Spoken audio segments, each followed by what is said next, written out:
We will examine Old World architecture and ask the question, if there were advanced civilizations with advanced technologies erased from American history, how was this achieved?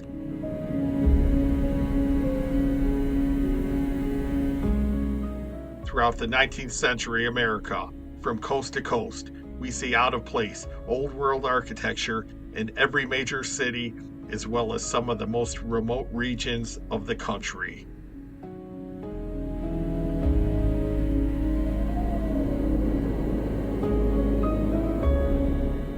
Around the turn of the century, World's Fairs not only featured these buildings, but also showcased advances in technology. One of the more bizarre sideshow attractions was known as the Infant Incubator.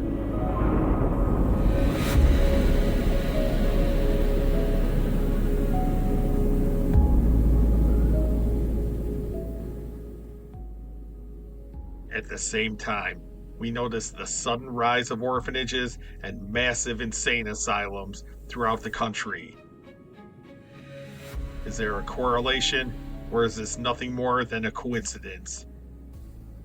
Let's examine the evidence and explore the possibilities.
World's Fairs were once grand showcases of innovation and culture.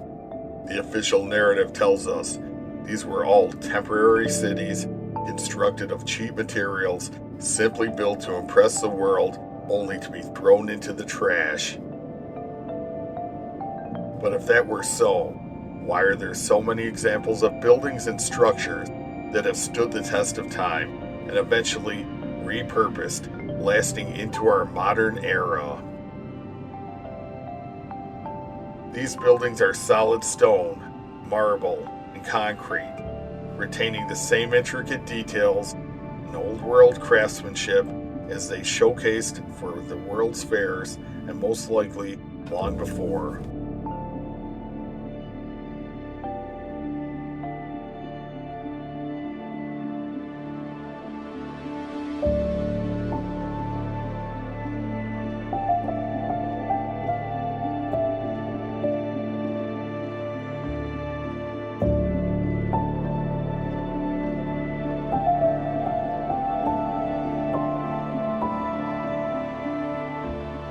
Visitors to the 1901 Pan American Exposition in Buffalo could expect to find many examples of technological progress in various grand buildings.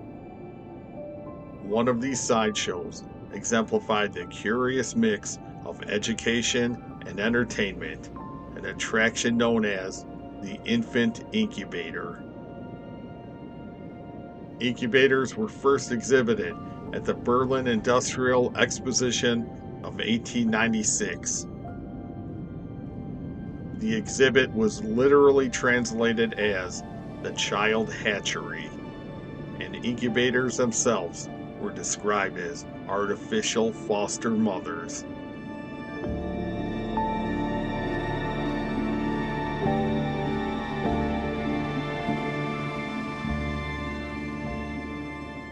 World's Fairs well into the 20th century featured these machines,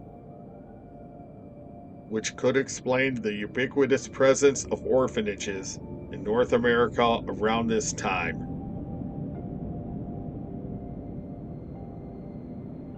If these artificial foster mothers or child hatcheries could literally grow a new generation of citizens, could massive old world insane asylums have been used to silence anyone who knew too much about the true historical timeline?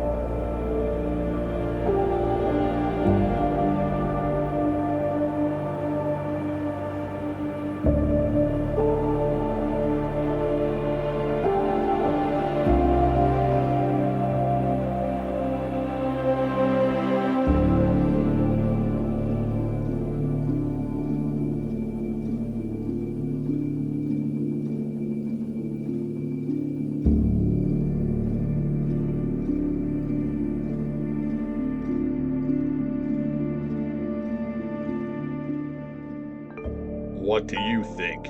Comment below.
When we examine photographs from the Great Lakes region in the 19th century, one thing stands out about many of these cities.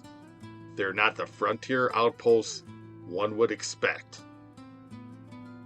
Many of these cities along the Great Lakes have architecture that seemed to be out of place for the era. Massive stone buildings, classical columns, ornate detailing, structures that appear much older than the history we're told. Cities like Chicago and Buffalo have previously appeared on this channel. These cities are not only known for their grandeur, but for hosting World's Fairs, events where these structures were reintroduced to the public, refurbished, repurposed, and eventually reduced to dust.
But Chicago and Buffalo were not anomalies.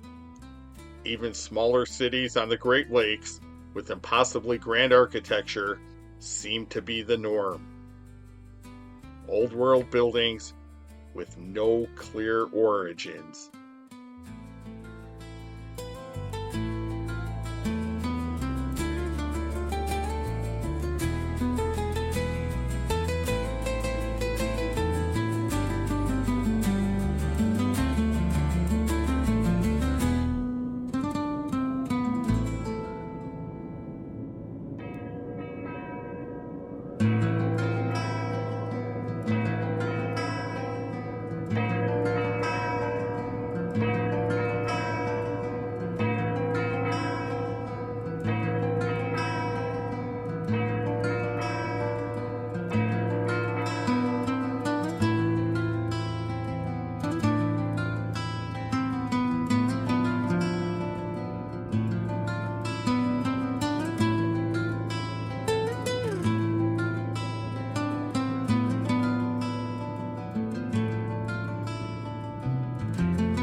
A forgotten civilization, such as the Tartarian Empire once existed in North America, then the Great Lakes would have been an ideal location, providing natural transportation corridors ideally situated for trade routes.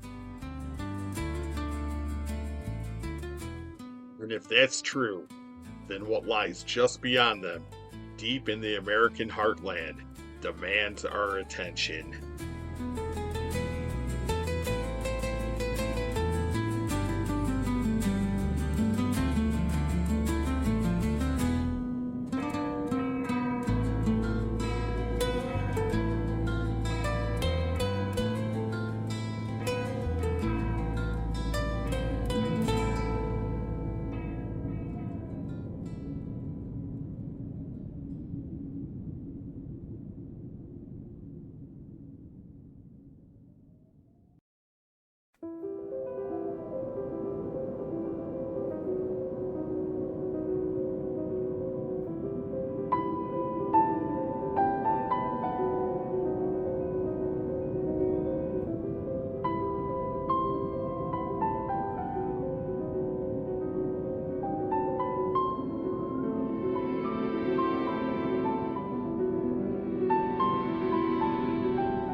In the USA, grand architecture does not fit in with historical timelines and official narratives. Yet these old world buildings can be found throughout some of the most unusual regions of America.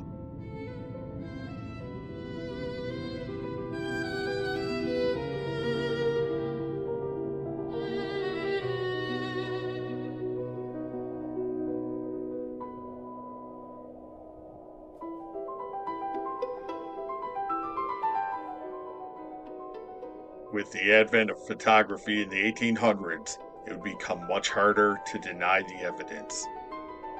Great fires, natural disasters, and even the American Civil War could have been used to demolish some evidence, but as the turn of the century approached, many cities had buildings that looked much more like they belonged in ancient Rome than in a newly developed, sparsely populated pioneer country.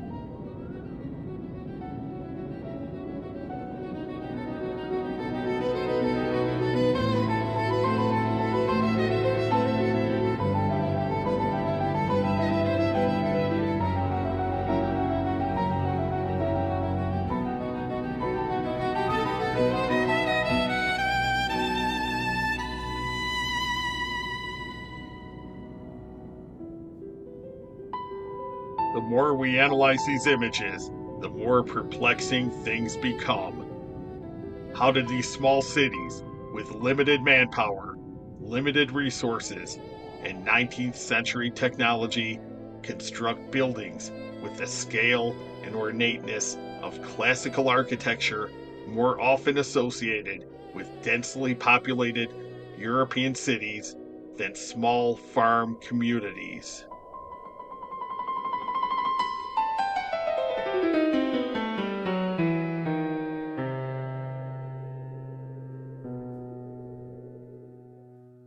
Why would simple small-town farmers feel the need to construct buildings of this magnitude in the middle of vast, open plains and sparsely populated farmland? Why do the buildings in these photos appear to be hundreds of years old when they were considered relatively new construction at the time these pictures were taken?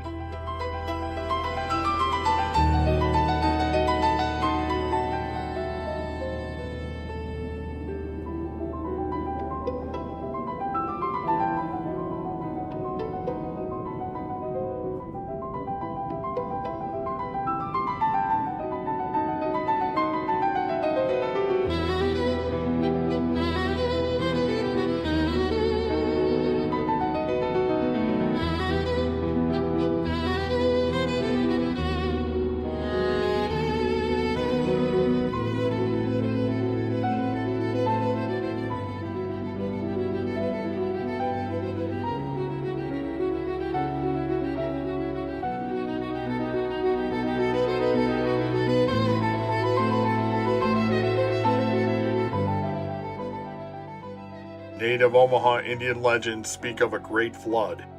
According to this folklore, a Native American god wiped out the first people of this region, a race of human giants, due to their corruption.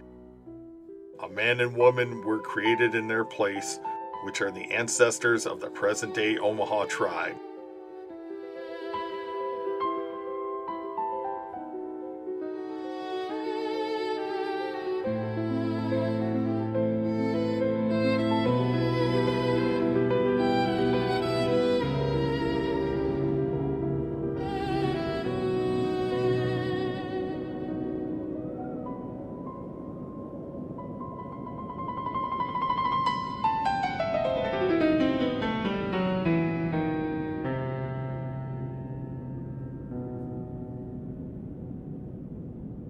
The visual evidence and legends surrounding this area are comparable to the Badlands in North Dakota, as well as other regions of the world, locations where castles and other buildings seem to be in the process of morphing back into their natural surroundings.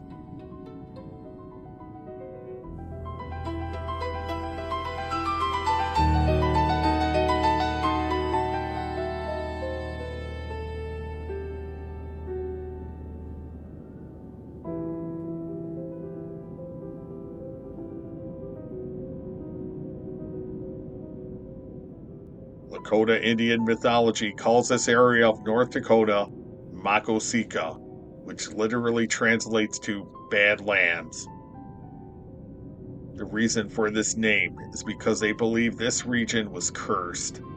According to Lakota legend, there was once a grand city here, and much like Pompeii or Sodom and Gomorrah, the people who occupied this city were punished for their greed and disobedience. The land split open, swallowed the people whole, and turned their buildings to stone. Could these rock formations be the remains of this city? Could other evidence have been purposely destroyed?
look at the remnants from World's Fairs and other out-of-place architecture found throughout North America in the 19th century, we notice striking similarities between these buildings and others found throughout the world.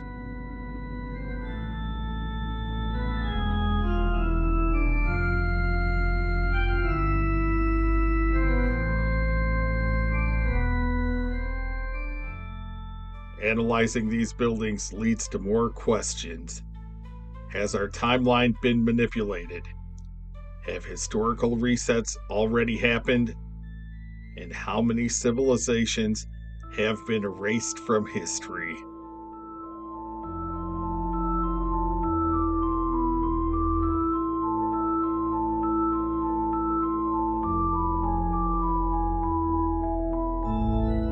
End times prophecies, such as what is found in the book of Revelation, speak of a great upheaval, destruction, and divine judgment, followed by a period of peace, restoration, and enlightenment. This is known as the Millennial Kingdom of Christ.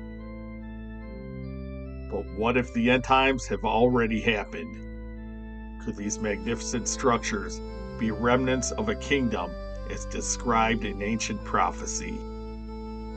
Could it be possible that various golden ages have already happened, including in America? To explore this possibility, we'll turn to one of the greatest American landscape painters of all time, Thomas Cole.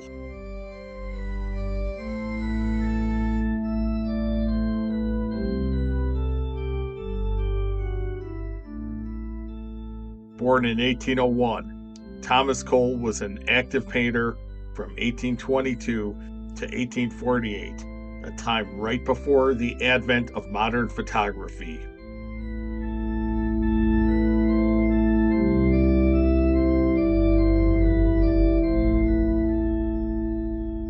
Thomas Cole's The Course of Empire is a series of paintings that may contain hidden clues about a forgotten civilization that once flourished in America. The Course of Empire shows a rise of a new civilization through the ruins of a lost civilization. This new civilization becomes a superpower, then through excessive greed and corruption, crumbles and resets back into ruins. These ruins eventually turn to dust, and the cycle repeats.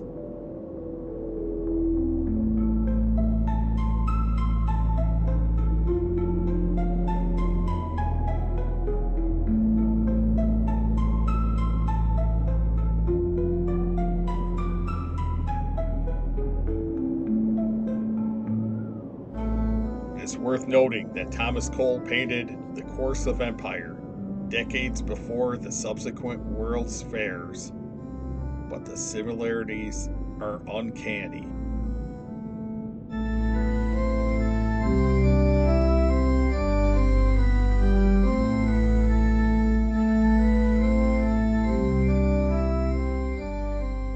Could Thomas Cole literally be showing the rise and fall of a lost empire, such as the Tartarian Empire, right here in North America?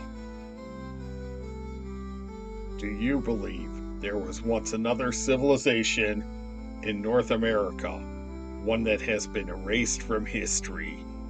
Or is the official historical timeline and official narrative the only logical explanation?